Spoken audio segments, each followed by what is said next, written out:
परीक्षित,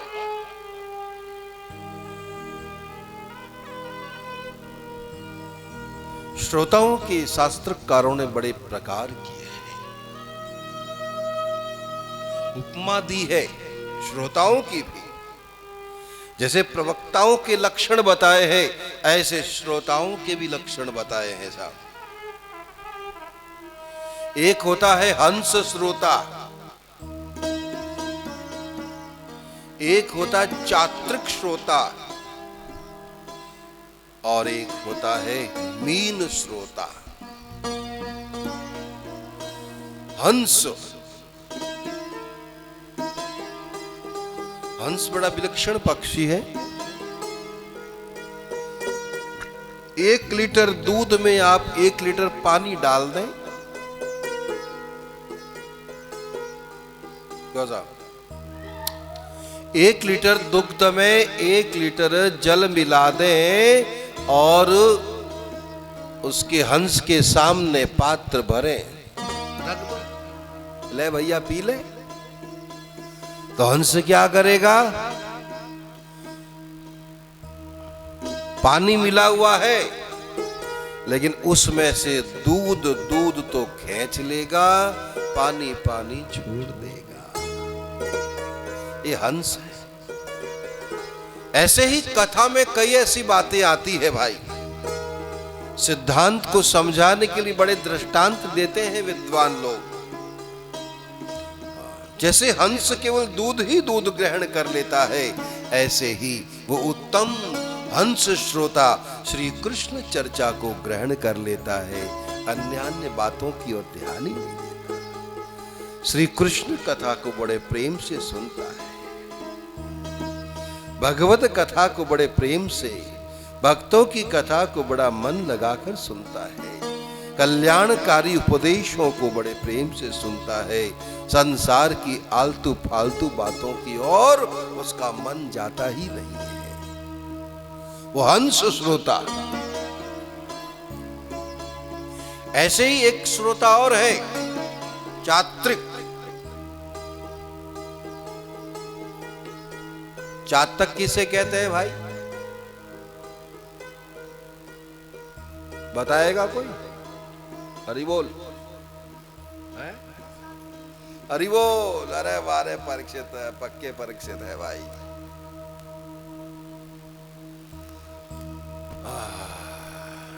चात्रिक एक ऐसा विलक्षण पक्षी है, स्वाति नक्षत्र के दिन अगर बरसात होती है तो वो बरसाती जल ग्रहण करता है। चात्रक स्वाति बूंद जल पीवे, कहा भयो बरसे जल धारे। बड़ी जल धारा बह रही है ऊपर से, वर्षा हो रही है, लेकिन वो चात्रक पानी की एक बूंद भी नहीं पीता है, उल्टा हो जाता है, कई बूंद चली न जाए मुख में। स्वाति नक्षत्र के समय उसको पता चल जाता कि हाँ आज स्वाति है भाई, पी लेता है। गई 2-4 दिन 10 दिन की, ऐसा विलक्षण पक्षी। श्रोताओं के बारे में कहा है कि राजा परीक्षित जी ऐसे ही चात्रक श्रोता है, भगवान की चर्चा होती है तो सुनते हैं, अथवा तो संसार की आलतू फालतू बातों के लिए उनके पास टाइम ही नहीं है। वो चात्रिक श्रोता। तो परीक्षित महाराज ऐसे ही उत्तम श्रोता थे। आज उनकी भावनाओं को, उनकी जिज्ञासा को देखकर महात्मा सुखदेव जी बड़े प्रसन्न हुए और बड़ी प्रसन्नता से वे आगे की कथा सुनाते हैं कि राजन, जैसा तुम पूछ रहे हो, तुम्हारे पूर्वजों में श्री विदुर हुए हैं। महात्मा विदुर ने हरिद्वार में ऋषि प्रवर मैत्रेय जी से इसी प्रकार की भावना व्यक्त की थी। ऐसे ही सवाल किए थे। कौरवों की महासभा में महात्मा विदुर जी का जब अपमान हुआ, दुर्योधन के द्वारा जब अपमानित हुए, तो सब कुछ छोड़ करके विदुर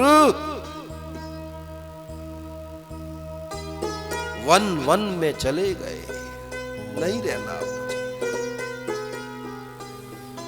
कभी किसी तीर्थ में जाते हैं, कभी किसी तीर्थ में जाते हैं।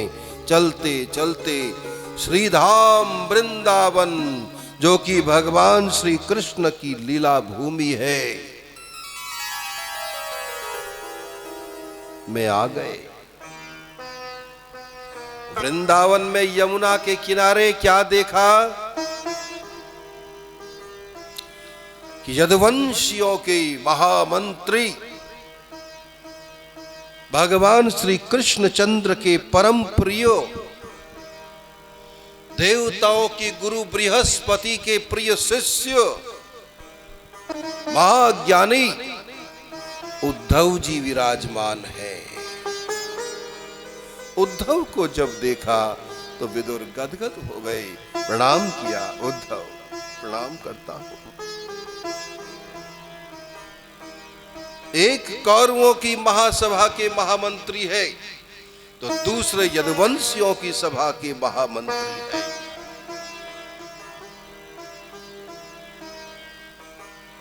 अरे एक भगवान श्री कृष्ण के परम प्रिय मित्रों में से एक है तो दूसरे भगवान श्री कृष्ण के परम पूजनीयों में से एवं प्रिय भक्तों में से एक है।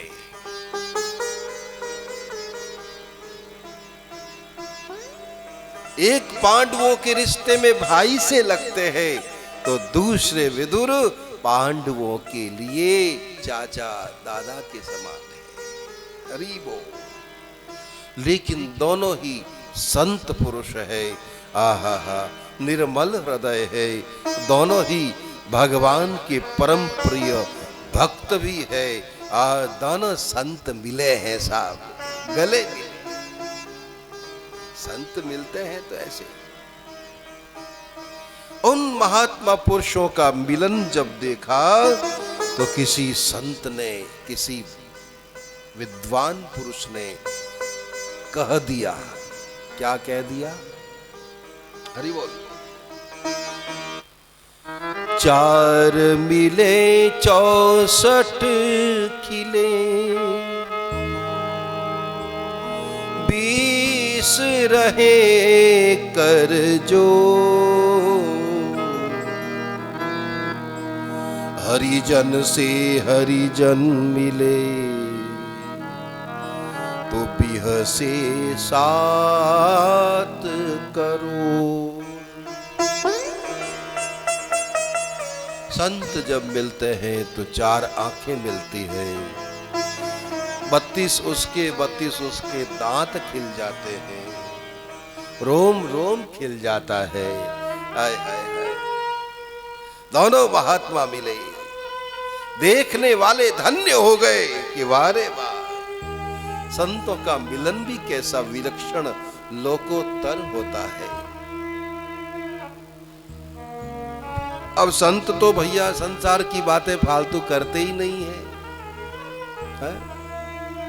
भगवत चर्चा करते हैं तो रात भर उद्धव और विदुर जी की कृष्ण चर्चा हुई है, भगवान की चर्चा हुई। कृष्ण कथा कहते कहते, हरि चर्चा कहते कहते रात बीत गई। प्रातःकाल श्रीमान उद्धव ने कहा, विदुर, द्वारिकानाथ जब अपने धाम जा रहे थे तो आपको एक बार नहीं, आपको 3-3 बार याद किया था। अरे मेरा विदुर होता तो मैं उसे भी कुछ ज्ञान देता। जाते समय प्रभु ने आत्मज्ञान दिया है भैया। अब तुम तो थे नहीं, मुझे कहा है कि मेरा विदुर मिले तो कहना कि ऋषि प्रवर मैत्रेय का सत्संग करें। सो हे विदुर जी, अब आप ब्रह्म ज्ञान पाने के लिए महात्मा मैत्रेय के पास जाएं।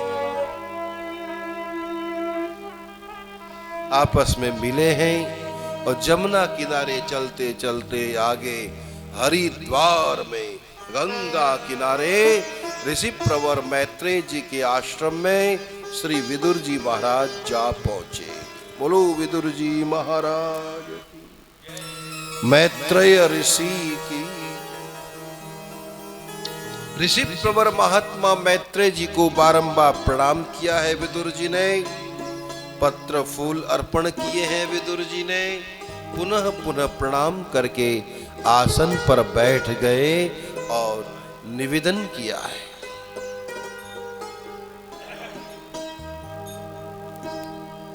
विदुर जी महाराज का जो निवेदन है बड़ा विलक्षण है साहब। सबसे पहले श्री विदुर जी ने जो सवाल किया है अद्भुत है।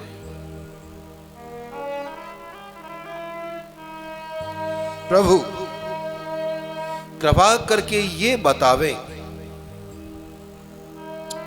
कि संसार के लोग अच्छे कर्म करते हैं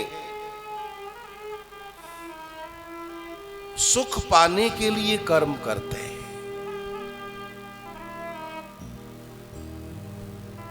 क्यों साहब?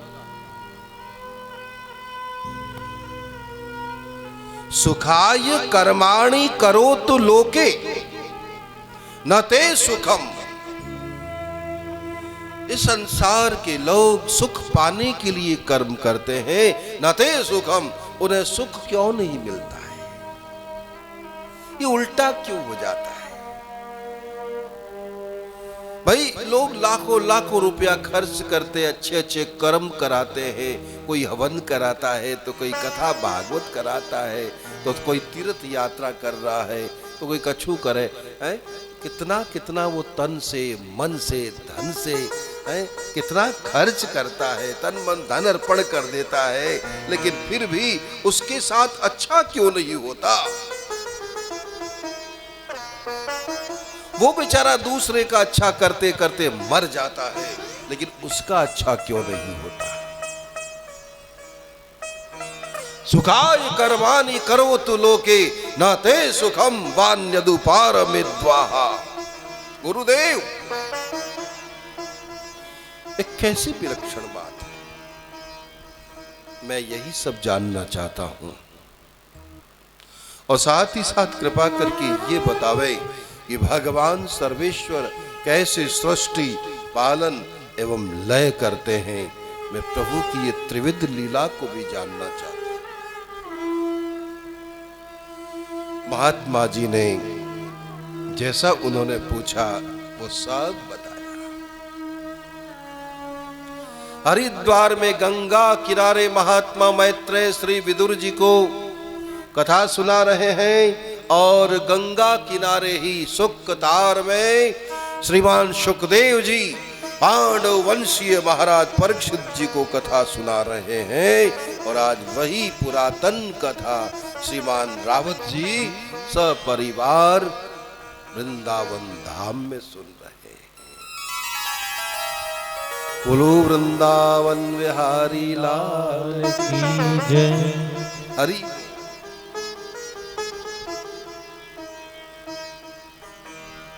ऋषि प्रवर मैत्रेय ने अभिनंदन किया है। विदुर धन्य हो। मुझे बड़ी प्रसन्नता हुई है कि आज कितने वर्षों बाद कोई भगवान का प्रेमी मुझे मिला। ये आलतू फालतू बातें करने वाले तो बहुत आते रहते हैं, मेरे को टाइम नहीं है, लेकिन आज भगवान का कोई प्यारा आया है। हाय हाय हाय, धन्य हो विदुर। लेकिन मैं जानता हूं कि तुम केवल विदुर दासी पुत्र ही नहीं हो। तुम मात्र दासी पुत्र ही नहीं, तुम केवल विदुर ही नहीं, तुम तो साक्षात धर्मराज हो। क्या कहा उन्होंने? धर्मराज हो।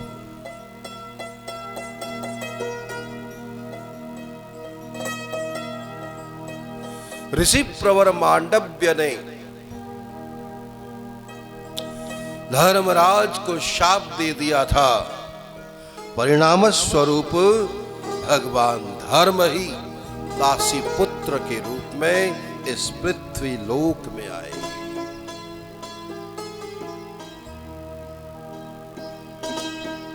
महाराज परीक्षित सुखदेव जी से कथा सुन रहे थे। उन्होंने निवेदन किया, गुरुदेव मैं जानना चाहता हूं कि ऋषि प्रवर मांडव्य ने ऐसा क्या श्राप दे दिया, ऐसी भी कौन सी घटना घटी कि श्री विदुर को संसार में इस प्रकार से दासी पुत्र बनना पड़ा। साक्षात धर्म के अवतार होने के पश्चात भी उन्हें पद पद पर अपमान सहन करना पड़ा। कितना कष्ट सहन किया है विदुर जी ने, लेकिन फिर भी वो कभी रोए नहीं, हमेशा मुस्कुराते रहे। कितना कष्ट उठाया उन्होंने, लेकिन फिर भी दूसरों के कष्टों को दूर किया।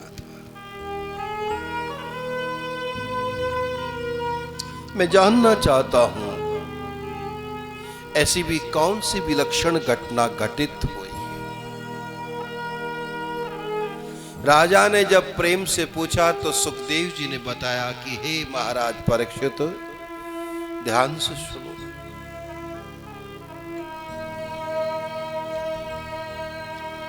एक बार राजा के वहां कुछ चोरों ने धन की चोरी कर ली भाई। चुराया गया माल मसाला लेकर भागे जा रहे।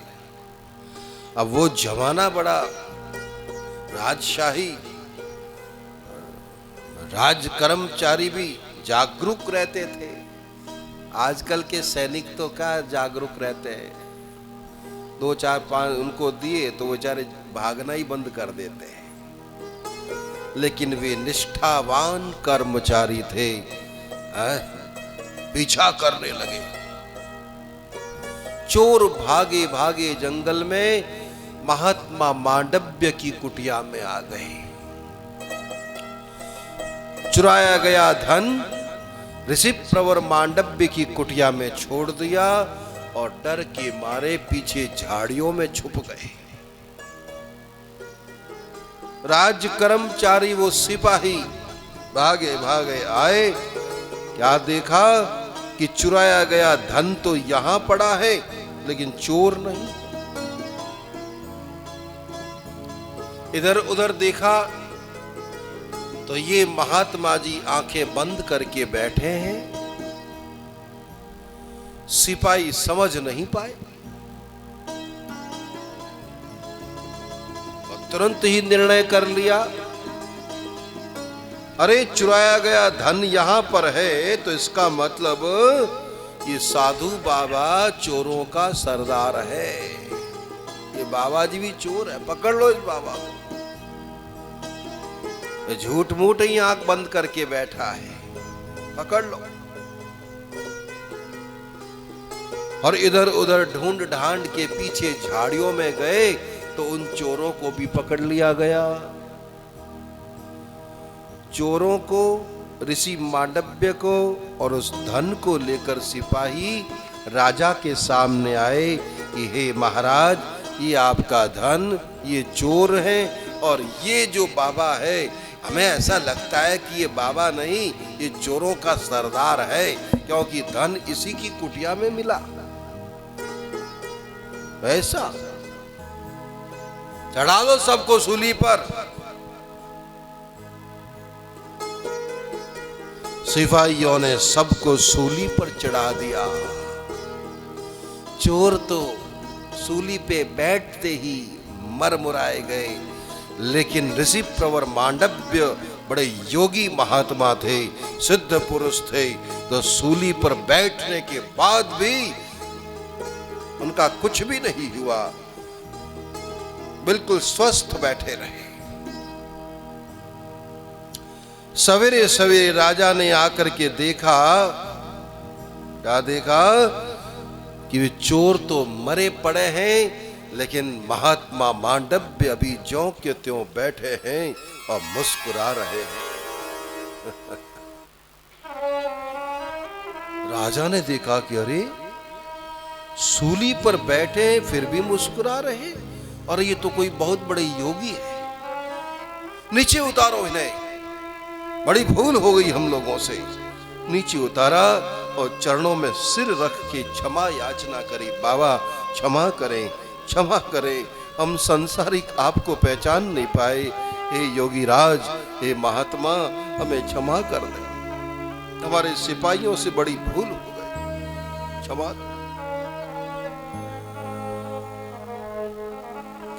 महात्मा मांडव्य बड़े सिद्ध पुरुष थे, बोले राजन, मैं तुमको तो क्षमा अवश्य कर दूंगा, लेकिन उस दंडपाणी यमराज को नहीं छोड़ूंगा। और योग बल से सूर्य पुत्र यमराज के पास जा पहुंचे और ललकारने लगे, हे धर्मराज, बाहर निकल।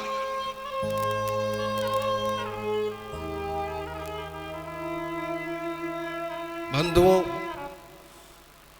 धर्मराज को ही यमराज कहते हैं।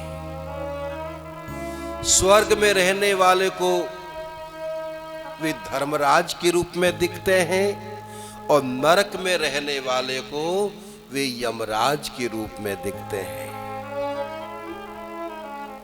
तत्वतः यम ही धर्मराज है, धर्मराज ही यमराज है। सोटा बजाते हैं तो यमराज कहलाते हैं, आशीर्वाद देते हैं तो धर्मराज कहलाते हैं। बाहर आके यमराज ने, धर्मराज ने देखा कि अरे ये तो योगीराज मांडव्य, प्रणाम बाबा, कहिए क्या सेवा करूं? अरे क्या सेवा करते हो, ये तो बताओ कि मैंने ऐसा कौन सा अपराध किया कि आज मुझे सूली पर चढ़ा दिया गया है।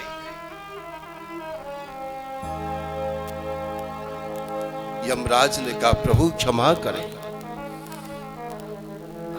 आप 5 या 6 वर्ष के रहे होंगे, तब उड़ती हुए एक तितली को आपने पकड़ के उस पे सूल चुभा दिया था।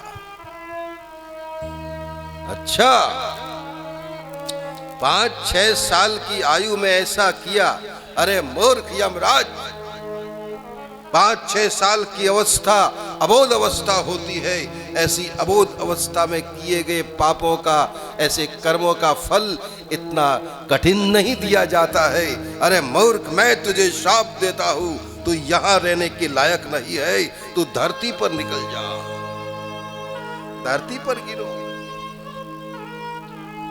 तुम शासन करने के लायक नहीं हो यमराज, जाओ धरती पर,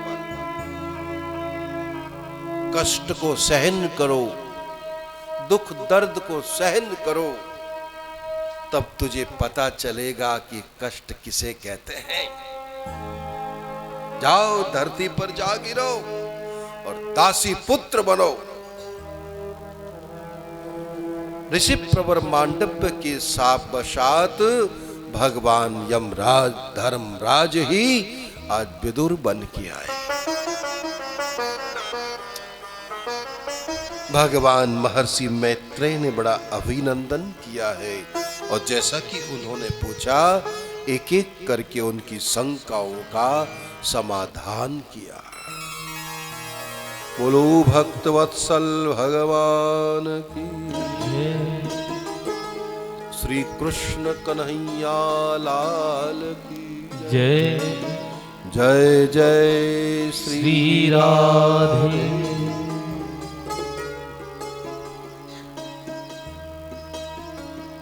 आइए 2 मिनट कीर्तन करते हैं। मुकेश जी भजन सुनाओ।